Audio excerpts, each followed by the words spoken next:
आज के इस सेशन में हम बात करेंगे कि सी सेक्शन के बाद नॉर्मल डिलीवरी करवानी चाहिए या नहीं। तो सबसे पहली बात यह है कि सी सेक्शन के बाद नॉर्मल डिलीवरी हो सकती है, लेकिन ये कन्फर्म करना ज़रूरी है कि पहला जो आपका बड़ा ऑपरेशन हुआ है वो किस वजह से हुआ है। अगर तो पहला ऑपरेशन आपका हड्डी छोटी होने की वजह से हुआ है, तो इस बार क्या अगले किसी भी टाइम जितने मर्ज़ी बच्चे पैदा करें, आपका नॉर्मल डिलीवरी के कोई भी चांस नहीं होंगे। इसके अलावा अगर तो आप पिछली बार लेबर में थी, दर्दें ले रही थी और बच्चे की धड़कन कम हो गई है, साफ अल्फाज में समझाने की कोशिश कर रही हूँ, अगर आपको समझ आ जाए तो। अगर देखिए बच्चे की धड़कन कम हो गई है, तब तो इस बार ज़रूरी नहीं है कि आपके बच्चे की धड़कन दोबारा से कम हो, नॉर्मल डिलीवरी के चांस हैं।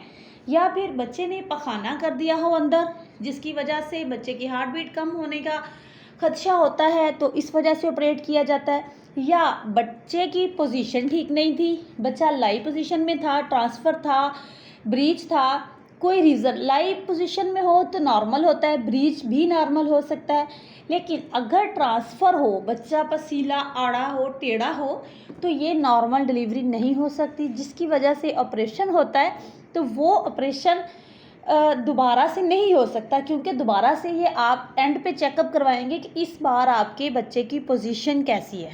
इसके अलावा अब बारी आती है खुराक की।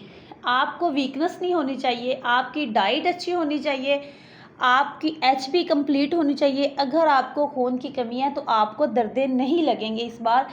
आपका जो टाइम पीरियड है वो 40 हफ्तों से ऊपर हो जाएगा। जब आपका टाइम पीरियड 40 हफ्तों से ऊपर हो जाएगा, तब आप लेबर पेन में खुद ब खुद भी जाएं तो ठीक है। या फिर अगर आप इंजेक्शन्स मेडिसिन के ज़रिए नॉर्मल डिलीवरी करवाने की कोशिश करेंगे, तो आपके जो पिछले ऑपरेशन के टांके हैं वो उनके खुलने का डर होता है। इस वजह से नॉर्मल डिलीवरी घर पे नहीं करवानी चाहिए। ख़ास तौर पर अगर आपका पहले ऑपरेशन हो चुका है, तो आप जाएं किसी ऐसे सेटअप पर, ऐसी डॉक्टर के पास जहां पे ऑपरेशन का इंतज़ाम भी मौजूद हो, ताकि किसी भी मुश्किल टाइम पे, कोई पेचीदगी के वक़्त कोई रिस्क वाला काम हो, तो वो फौरी तौर पर आपका ऑपरेशन कर दें। नॉर्मल ट्रायल बहुत लो डोज में दिया जाता है। खुद ब खुद अगर आपको दर्दें लग चुकी हैं 40 हफ्तों से पहले, तो आपके नॉर्मल डिलीवरी के अमकानात बहुत ज़्यादा बढ़ जाते हैं।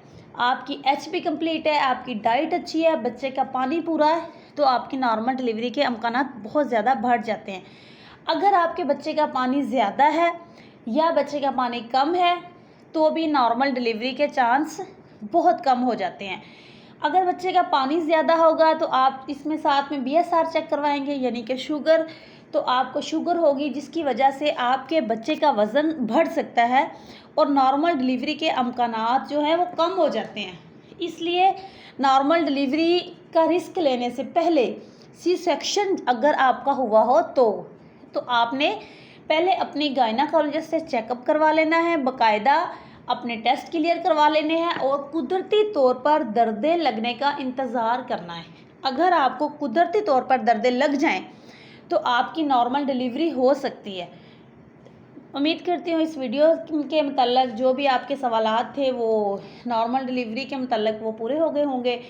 अगर किसी क्वेश्चन की या किसी मेरे आंसर की आपको समझ नहीं आई, तो आप मुझे कमेंट सेक्शन में बता सकते हैं, मैं रिप्लाई दूँगी। Thank you very much.